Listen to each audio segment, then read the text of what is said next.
Ladies and gentlemen, boys and girls, writers, blighters and freedom fighters, welcome along to the Joe Spivey YouTube channel, where we discuss books and little else.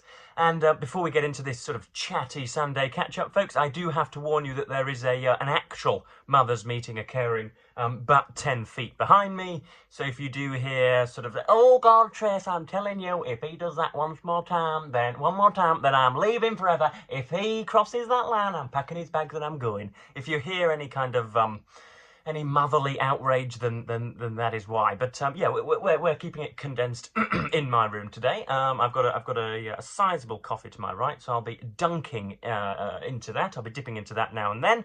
But yes, I've been reading bits and bobs lately, but I've been writing a hell of a lot, so I haven't got an awful lot of literature and its criticism to report to you. But at least I can actually look on the bits of the day. Of course. The thing which is arresting all of our gazes and our attention, I would hope, and expect and anticipate, is the Olympics with a capital O at the minute, folks. Only within this very brief sort of 3 or 4 week period in certain summers every 4 years does, goodness me, what should we say, Cuban rowing, Peruvian judo, volleyball, all sorts of ice skating, Chinese shooting. I was watching the women's beach volleyball the other day, which obviously has lovely grandstands near the Tower Eiffel, or the Eiffel Tower. And, of course, it's full of lecherous French men, because you have scantily clad, attractive, young to middle-aged women performing the acts. I was hoping for, Venezuela versus Sweden, but I only got Spain versus Italy. Not a bad showing, but I thought if we were going to get some misogyny in, we might as well get it within the first 2 minutes so that all of you hear it. I wouldn't want to waste it in the exhaust fumes at the end of this video. So yes, I've been reading very, very little. I have got, obviously I wanted to start, I'm like every single other YouTuber now. I've got 4 or 5 books on the go, which I'm dipping into, but I wanted to start Dominic Midgley and Chris Hutchins's book, Roman Abramovich, but that is simply not going to be possible, just because when I'm writing, I like to read something which is just a little bit more inventive, which sort of gives me the ideas and allows me to sort of I don't really know how to describe it, but to sort of plant myself in the register, as it were. And I think this is, bookish prejudice in its most mightiest and most execrable form, but I think this is going to be a bit, boy went to the shop, boy bought a chocolate bar, boy walked home, or in this case, man acquired a business, man killed 20,000 people with aberrant activities in a managerial process, man bought Chelsea Football Club, man sided with Putin, man died, or whatever. That's what this is going to be, and that's a little bit it's a little bit simple, and if I read simple writing, then the simplicity sort of bleeds into my own cerebellum, and I don't want that. So I'm reading bits and bobs of P.G. Wodehouse's The Man Upstairs. In particular, I have just read a very, very, very fine story. What was it called? Yada, yada, yada. I've forgotten it now. Oh, When Doctors Disagree, on page 57.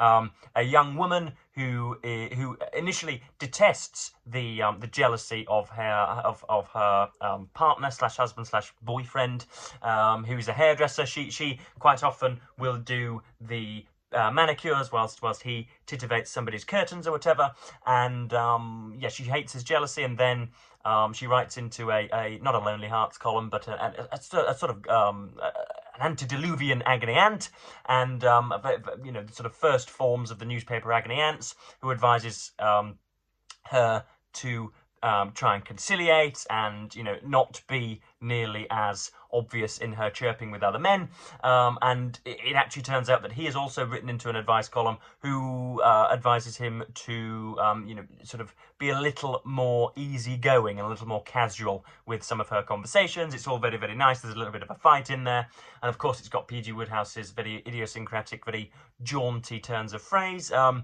of course it reminds me on the back here that these books were written, or these stories were written before the First World War, so they are at least 110 years old. So that's something to consider, and yet they read as fresh as print. Of course, bidirectional digital media isn't mentioned, and there's a greater distance between people, and lovers have to countenance 2-week periods you know, with a typist or off the telephone. They can't see each other every day on FaceTime or whatever. But beyond that, it really is very, very modish, very new. It's got a veneer of newness and keenness. They are jolly good indeed. But yes, I watched the what did I watch yesterday? I watched the obviously the men's road race. So hopefully some of you will have watched that too. It was a complete skid pan, of course, because the Parisian weather yesterday was just cataclysmic. It was rain, followed by heavy rain, followed by sleet,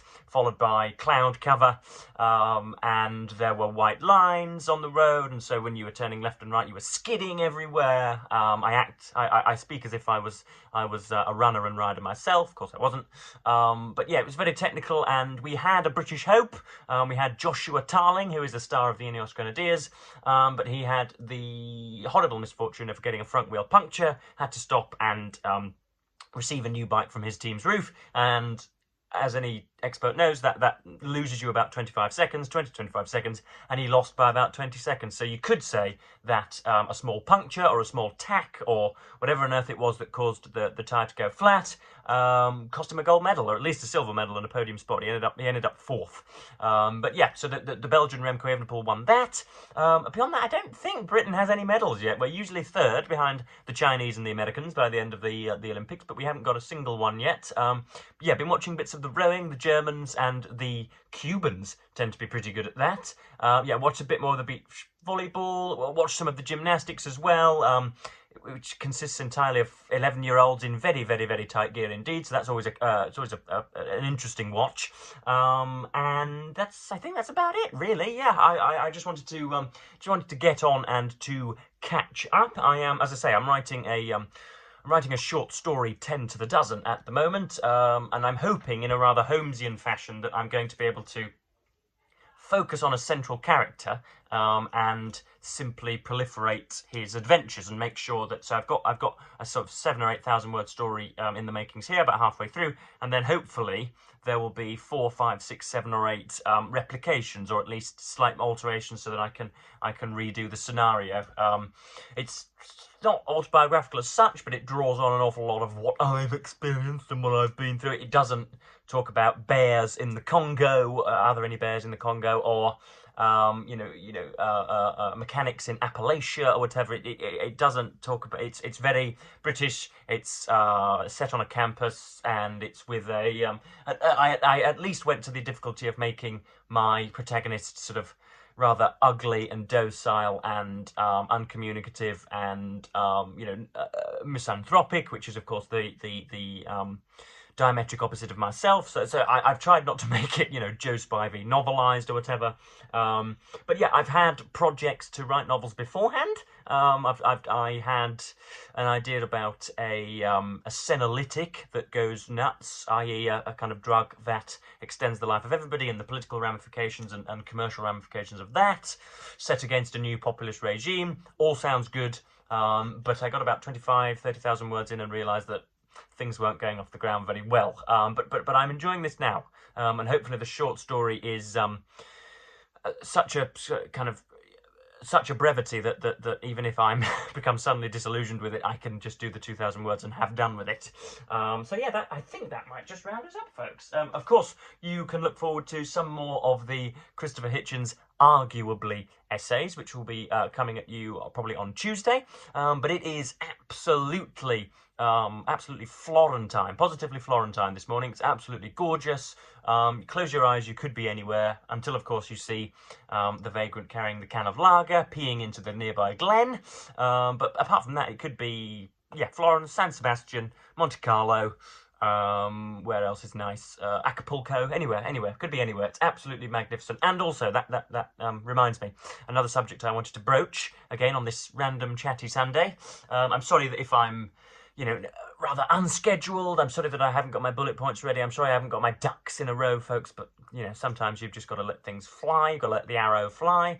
I was discussing British temperature with a few people that have recently visited the United Kingdom and foreigners that have been here before.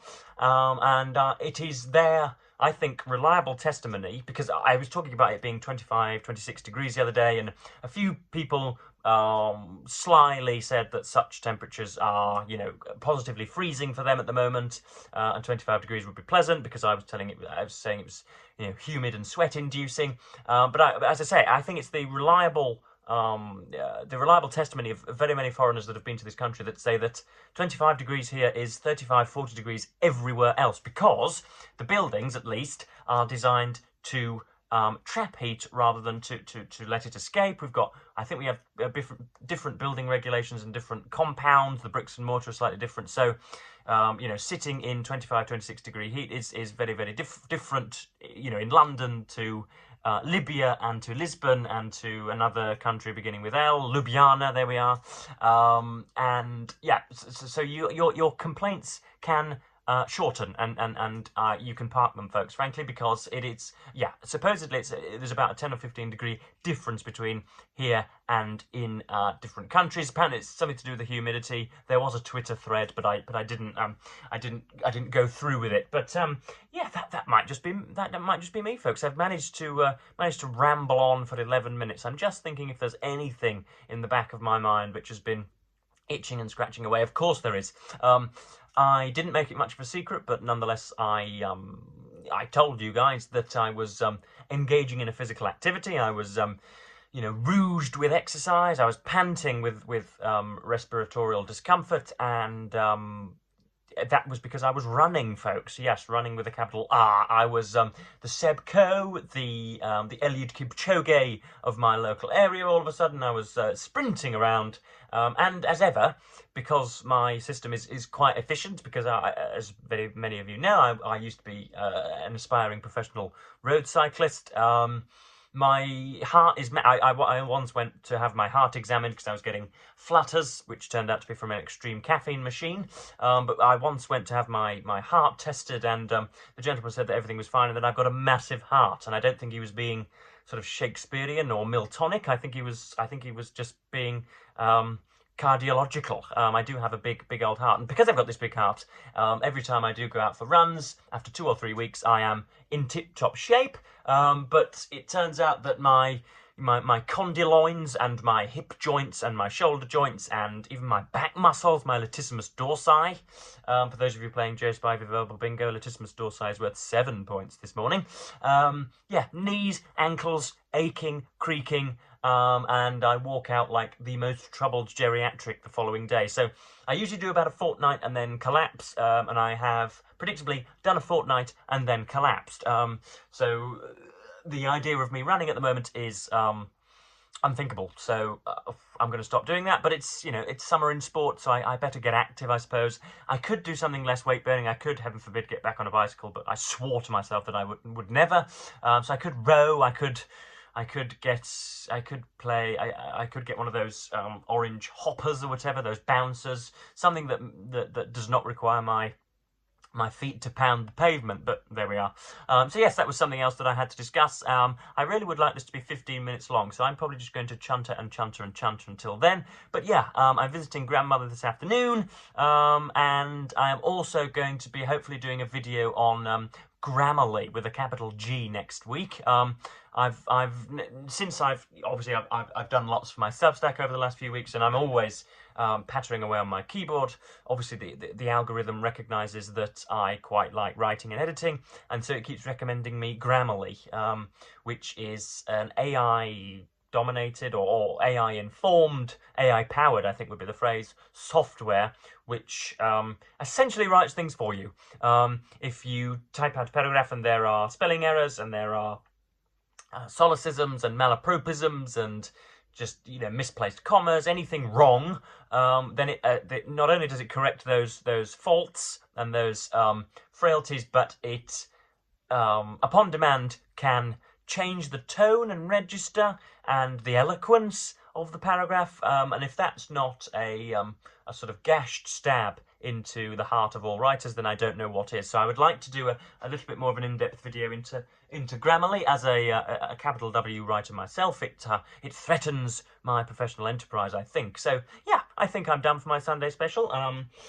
hopefully you took some pleasure from hearing about Joe Spivey's whimsicalities. But yeah, I'm going to go back to the Olympics and watch some goodness knows what Russian axe throwing or yeah, Belarusian axe throwing would be good. So yes, I am going to cap this video at 15 minutes, and thank you ever so much for watching BookTube, and say goodbye.